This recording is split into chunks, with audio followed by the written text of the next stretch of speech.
shared with the audience and recorded. So, yeah.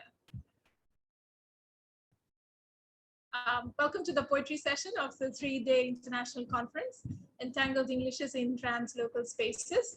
Dr. Amar Mahbub is the speaker of this session, who is an associate professor of the Department of Linguistics at the University of Sydney.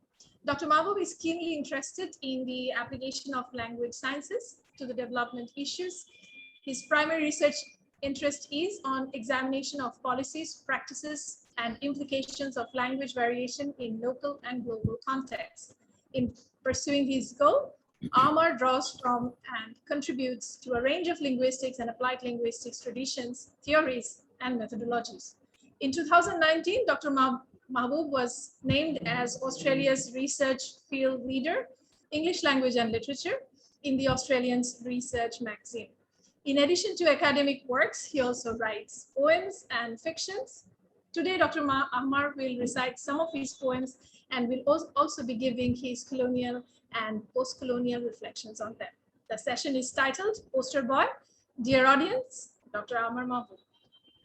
Thank you so much. Thank you so much for organizing this conference and having the vision of organizing a poetry session, something that is novel. And I think more conferences need to do it because it brings in a reflective perspective to looking at serious and complex issues around the profession that we work in, and to try to address these through new genres and different genres, not the genres that are dictated to us by the genre architects, the genre engineers, and the genre Nazis, right? We don't want the genre Nazis to tell us how we do things and how we write things. We have the freedom and the agency to think about our own modalities. So you were saying that I write academic papers and things. Actually, I haven't written an academic paper for over a year now. And the last one I've written, I actually haven't published it yet. I haven't decided when I will publish it. And I don't plan to write any more academic papers if I can avoid it throughout my life. Instead, I do essays and poetry. You know, how many people actually read your research paper? If you're lucky and you're cited heavily, then maybe a few people read it. But they only read it to cite you, and often they cite you wrong, right? So whereas a short poem just goes across the world, and you don't know where it ends up because it just has that influence that it can carry from one person to another instantaneously to groups and things. So in a sense, and it goes to the people, so it actually connects to the people. Right now, the session is called Poster Boy, and I will actually start with reading this poem called Poster Boy. And let me tell you a bit about when I wrote it and the context of writing it.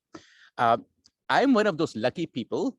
In 2018, for half a year in 2018, the whole of the second half, starting from July till end of December, I was lucky enough to be able to get a full leave, a long service leave with full pay.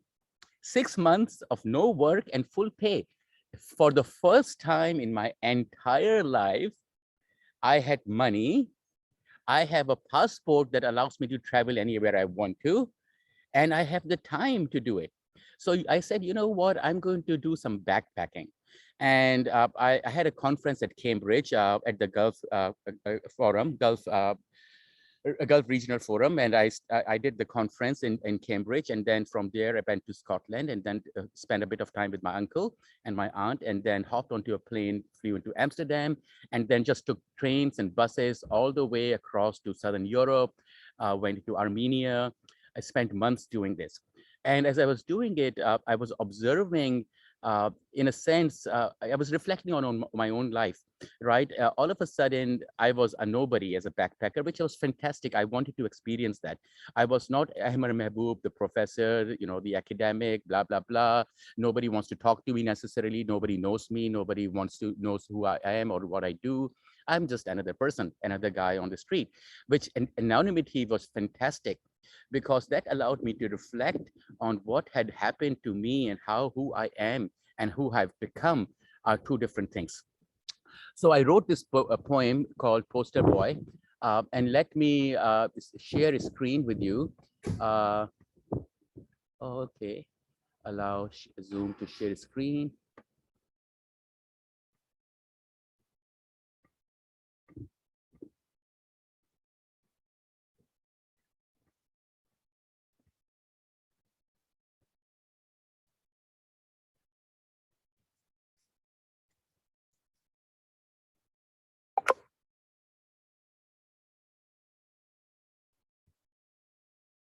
Okay.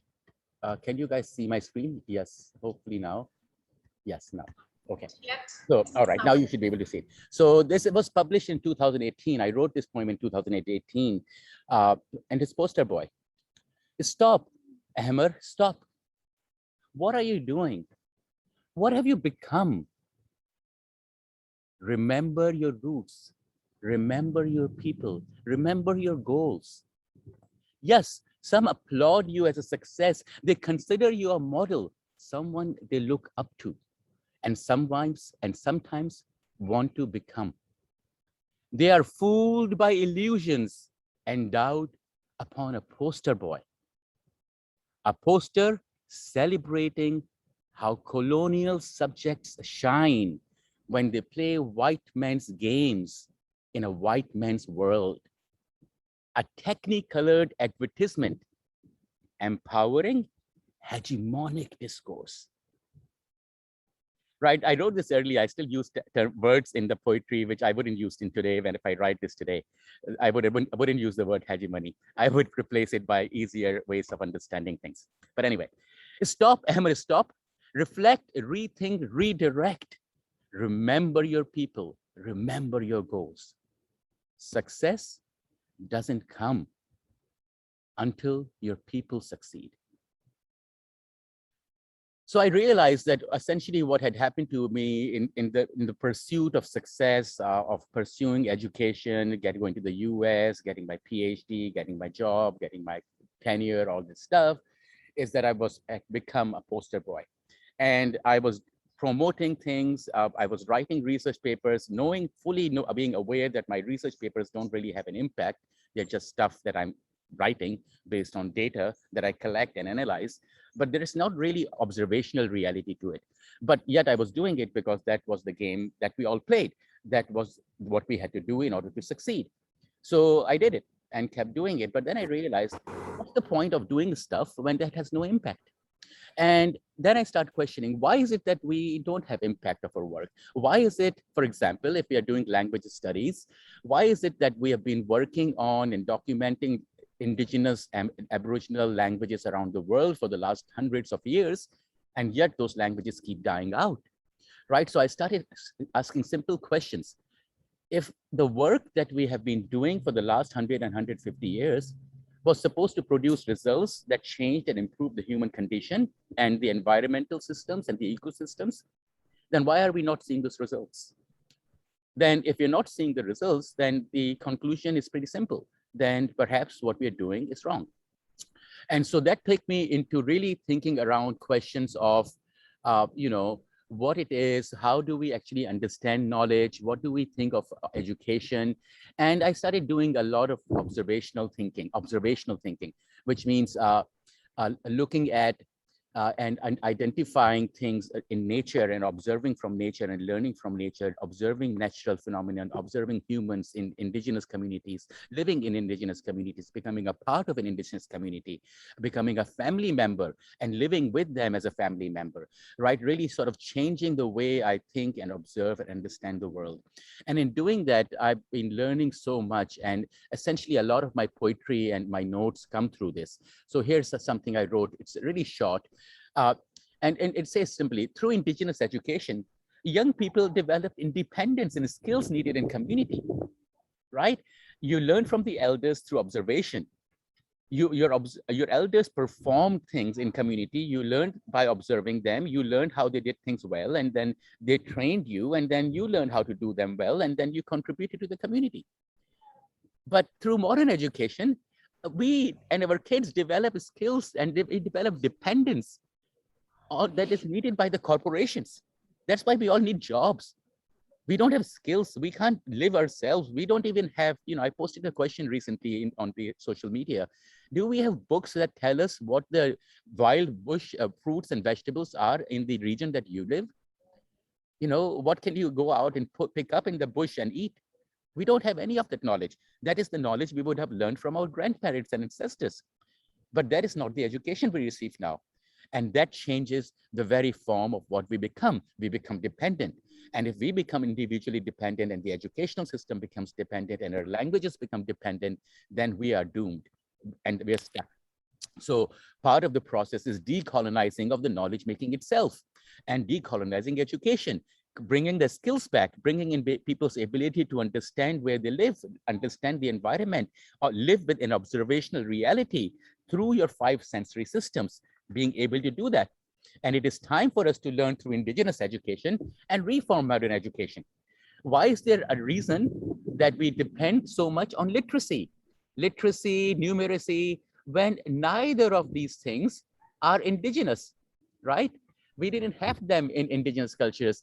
There is not a single indigenous language in Australia that had a counting system like we have today, or a literacy or a writing system. They just didn't have them.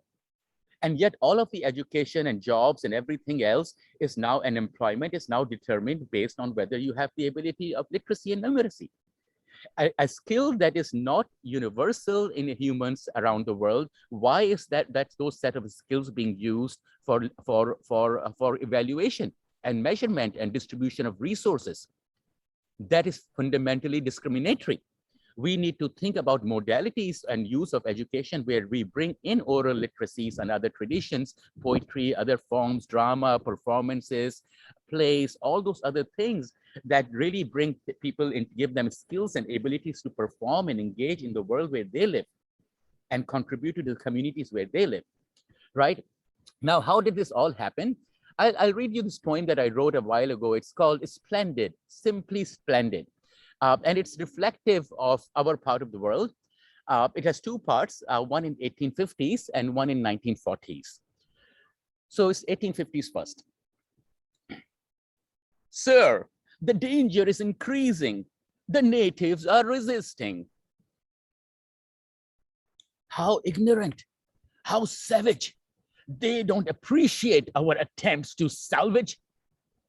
How can they know what's best for them? How can they know what's best for them? Let's save them in our God's name. Burn their books, destroy their past. Let us teach them what we want. Introduce money, buy us friends, give us some wealth, give some wealth and lots of lands. Teach people religion to hate each other, break their union into different nations. Create new symbols, build new systems, change the ways they think and function. When this is done, come back to me and I will tell you what next can be. We now come into the 1940s where we know we were given our symbolic independence, so-called.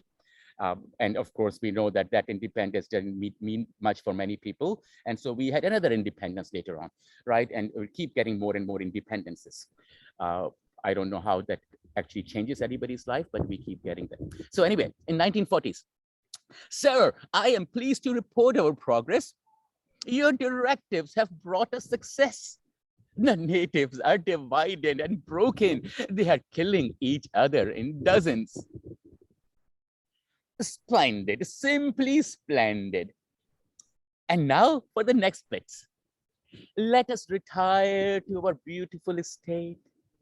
Let our friends govern their new states. With our stories to guide their future, we can relax and let them suffer. Sell them books and let them know. If they want progress, they can come for more. Invite some natives, give them means. Turn them into posters for the rest to dream. When this is done, it will be seen. Those who fought us now fight in between. Splendid, simply splendid. Right, this poem actually has a lot. I can keep talking about it for hours itself. And you will notice, for example, there are references to education, there are references to language, there are references to symbols, because essentially humans, like pretty much any other creature that I've observed, use symbols to create associations and meanings, and then they share the symbols and use the shared symbols in order to be able to interact and exchange meanings and purposes, right? So symbols serve the key purpose. Now, as you know, in our region, we didn't actually have names of languages until the British came over, right? Even Urdu and Hindi, these names never existed. Bengali, Gujarati, these language names are recent, 100 years, 150 years, 200 years, not even more than that, right? All of these names, every time you create a name, you create an entity, you create a potential conflict. Now, this is really interesting because one of the observations I have in indigenous communities around the world, that indigenous communities around the world tend to have really limited vocabulary and few categories. That's why they don't necessarily have number systems or color systems. They have actually very limited and basic things, not because they cannot see colors or see the idea of numbers. The reason is because you don't need it. When you live with the same people in the same land geographically and have a range of a few hundred kilometers, you know everything. So you know everything and everything is known to you. So therefore, you don't need all that vocabulary and things. It is the human dependence on traveling far distances and engaging with people that are different in different contexts that you need to be able to have language to be able to bridge the gap of geography and experiences and histories, right? So it's really interesting how languages evolve differently in localized geographical settings and as opposed to languages that have vast and larger geographical ranges. Things change. Now, symbols work as a key purpose, and symbols is also what is used to exploit us, right? It is the one thing that is used to, it was weaponized really early. The European, the European colonizers realized the value of symbolic manipulation and manipulating symbols in order to shift ways of which people act and know and think and perform and behave. And they use the symbols in order to engineer social divisions and things. That is why I say that modern linguistics is not just nonsensical, it is based on colonial thinking. It's anthropocentric, it's human-centric. There's nothing to save there. We just have to abandon everything. There's nothing to save in a discipline that is based on human-centric, anthropocentric thinking. We need to get out of that human-centric thinking and think across a species. We need to think about co-evolution with different species rather than evolution of ourselves, right? And we need to use symbols carefully in order to do this. So, the next poem I will share with you is called Symbols. And I wrote this poem in multiple, in Boli. Boli is the word I use. I don't like the word Urdu or Hindi because when I say Boli, I can actually talk and communicate with a large number of people because I can fluctuate my Boli. Just like in Australia, when I live on land, I speak broken English. I don't speak Aboriginal English. We don't like that word Aboriginal English. Broken English is what we speak. Why? Because broken English has no need to, you don't need to conform to anything. There is no rules, there's no set vocabulary. You can change your things. You can do what you need to do in order to achieve your purpose. So we speak broken English. I can speak broken English with you if you like, and maybe I will at some point, right? But I wrote this poem in Boli, and then I actually translated it into English. And then what I did was I took the Boli and I wrote it in 3 different scripts. So you guys can see that. So if you see the screen, you will see that on the left-hand side is one Boli, one script, which is the English language with the English script and the English thing. And then on the other side, I say ek Boli, 3 scripts, right? 1 Boli, 3 scripts, right? So I'm going to read you the Boli version now. And as you read the Boli version, you will realize I'm reading the exact same words. The sounds I'm making are exactly the same, but these sounds are being represented by 3 different spelling systems, which are 3 different symbolic systems. So notice something that is mutually intelligible, which is how we define language, right? Mutually intelligible is being divided and broken down by use of an artificial writing system, which is non-universal. And it's a creation in order to break up people who have a common oral language, right? So that I can speak Hindi, but I cannot read Hindi, right? People can understand Urdu, but they can't write Urdu. But it's right. So you can, notice the trap, the use of symbols. So in a sense, it's symbols that we need to work through. So symbols हमें तोड़ते हैं, symbols हमें जोड़ते हैं. अगर तेरे मेरे symbols मिलते हों, तो हम दोस्त भी हो सकते हैं. मगर तेरे symbols मैं ना पहचानूं, तो तुम अजनबी ही हो सकते हो. सिंबल से हम अपनी दुनिया समझते हैं, सिंबल्स से हम जिंदगी जीते हैं।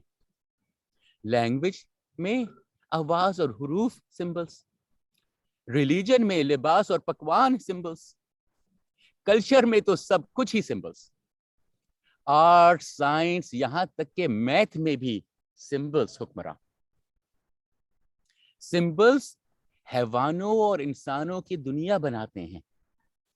कुछ के सिंबल्स यहां और मौजूद तक महदूद हैं, और हमारे सिंबल्स हमें कहीं और कहां ले जाते हैं। सिंबल्स का अक्लमंदी से इस्तेमाल करो तो यहां से चांद और वापस भी आ सकते हो। सिंबल्स का ईमानदारी से इस्तेमाल करो तो दुनिया को खूबसूरत और खुशहाल बना सकते हो। सिंबल्स को इग्नोर करो तो लड़ो झगड़ो बदहाल रहो। सिंबल्स का गलत इस्तेमाल करो तो अपनी दुनिया खुद बर्बाद करो। सिंबल्स तो सिर्फ सिंबल्स हैं, उनके मायने हैं भी और नहीं भी। जब सिंबल्स में हम आहंगी हो तो जिंदगी जन्नत है। जब सिंबल्स बिगड़ जाएं तो जिंदगी जहन्नुम। And you notice how, of course, in reading this, I'm talking about symbols. Symbols are the core of how humans create and engage with the world around us. The symbols operate not just through language, that is in terms of sounds, they operate visually through art, through other representation, through being able to see things, through writing systems. They operate through taste, they operate through smells, they operate through touch, right? All of that is symbolic, right? We understand and we create meanings with those. We live our life through realizing, creating, and understanding and using symbols, through using all our sensory systems and symbols together. So we need to move not just out of anthropocentric, human-centric thinking around language. We need to think around the use and creation of symbols and symbolic systems that operate across all our sensory systems, all 5 of the sensory systems, right? Bringing that all together.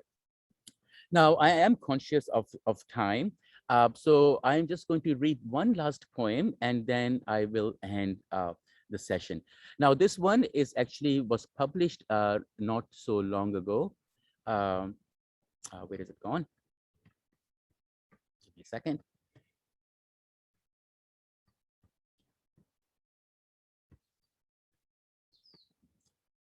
It's called The Diamond Jug. So you can have a look at it later yourself and you will be able to see the shares.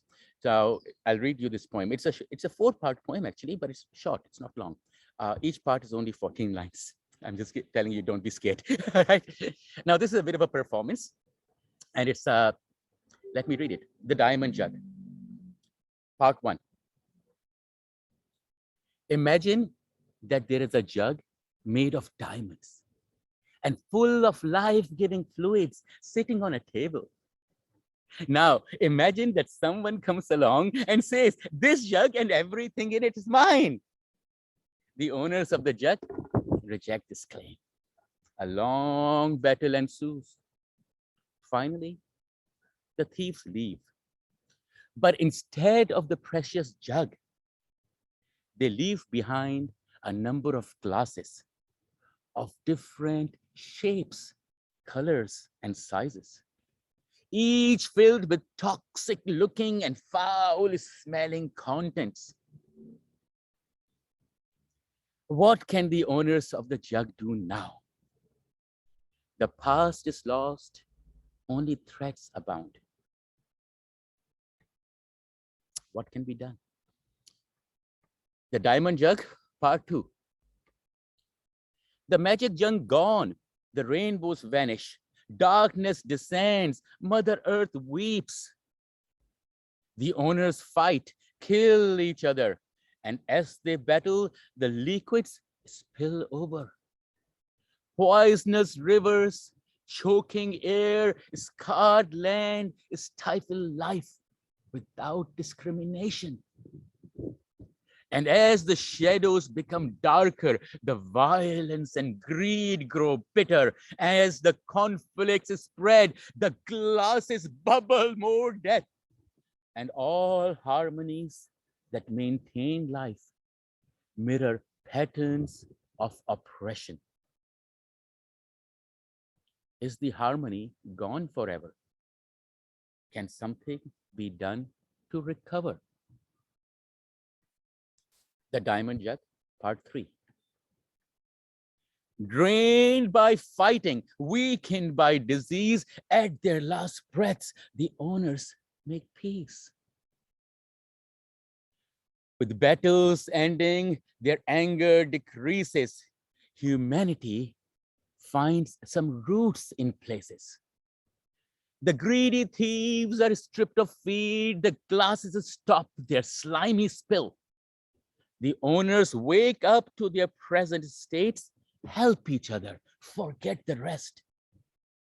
The glasses fade and then reappear. The contents inside begin to clear. The owners observe this real change. Their actions become honest again. And as the owners regain their balance, divisions vanish. The jug re-emerges. Diamond Jug, Part 4. The diamond jug glitters like before. All around it harmonies flow. Mother Earth shakes off her anger, heals herself, and helps her children. Thieves no longer pose a threat. Their contagious greed is now contained. The owners finally learn their lesson. Their integrity, they will never abandon. Life fills the skies once more. Fair fractals grow across the globe. Integrity, love, respect, and inclusion become actions, not just conversation. And the owners sing to remember. Divisions make diamonds disappear. Divisions make diamonds disappear.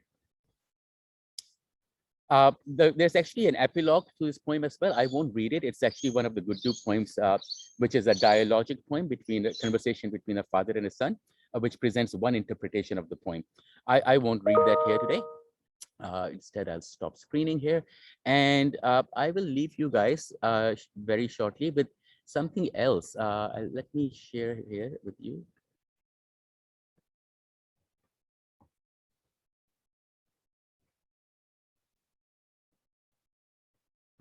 So recently I did something crazy. I realized that given the fact that I was born very colonized, and in my life, I just grew up and had to do all the things I did just to get the success I wanted. I realized just to decolonize myself, I can't just shed things and change and overnight. It's just not possible. I really have to reinvent myself and recreate myself. And, you know, I was going through serious depression and difficulties, going through serious problems. And, I said, instead of trying to kill myself, commit suicide, that's silly. We don't want to commit suicide. What I can do is I can commit a symbolic suicide. So in a sense, I killed myself symbolically, and then I was reborn. I created myself again. So I will share with you the two last poems I wrote with my name, Ahmad Mehboob. I don't write with my name, Ahmad Mehboob, anymore. And then I'll share with you the first poem that I wrote with my new name, Sunny Boy Brumby. And notice, of course, the use of identity in order to reconstruct myself. So instead of doing research on identity and talking about identity in terms of research stuff, which I've done before, and looking at all those frameworks, identity management and all this stuff, what I'm doing instead is using that philosophy and enacting philosophy in life. So what I've realized is that there are no such thing as pragmatics. It's essentially language is performs. If words are not performed, then they have no meaning. And this is very important in relation to education. So for example, in indigenous education, performance was always there and you could observe the performance.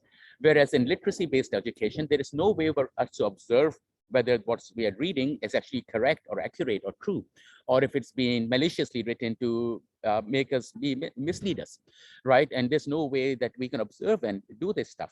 So we need to be able to do observational thinking and realization. So I will read you and share with you three of these poems. The one I wrote, the second one, the last one, and then the one I wrote, the first one with my new name. And that should be hopefully the end of the day from me for now. Okay, going back to share screen. Here you go. So here you go. If we have other sessions. Oh, yes. All right. So we need to really wrap it up then. Okay, I will just read this first one and that's it. I'll share the others later. So I'll leave you with this a thought for us to all think about. I am a child of the earth, kept clean with water. Water which protects me from being consumed by fire. Fire is my life. Fire is my energy. All loved by the same air. I breathe in. I breathe out. We are all children of the earth, whether we walk, crawl, stand, fly, swim, or whatever. All right, with that, I leave us back to your conference, and do realize that we need to continue the work to decolonize our knowledge making and thinking. And it is only through a process of hard work that we will be able to come across and really become post-colonial, because right now, post-colonial is a myth. It's a myth. All right, thank you, everybody. Thank you so much, Dr. Amar Babu. You can see the chat box and it's flooded with compliments. I'll just quote your poem title and say, splendid, simply splendid. It was an absolute pleasure to listen to you in the poetry session. Thank you so much once again. We have come to the end of this session. The parallel sessions will be starting right now. So please come back to this link again for the roundtable at 2:30 p.m. titled English Studies in the Age of World Englishes and World Literature with the leading professors of Bangladesh, followed by the third plenary session with Professor Solimullah Khan at 3:35. Goodbye for now, and please choose your sessions and rooms and enjoy the parallel sessions. Thank you so much.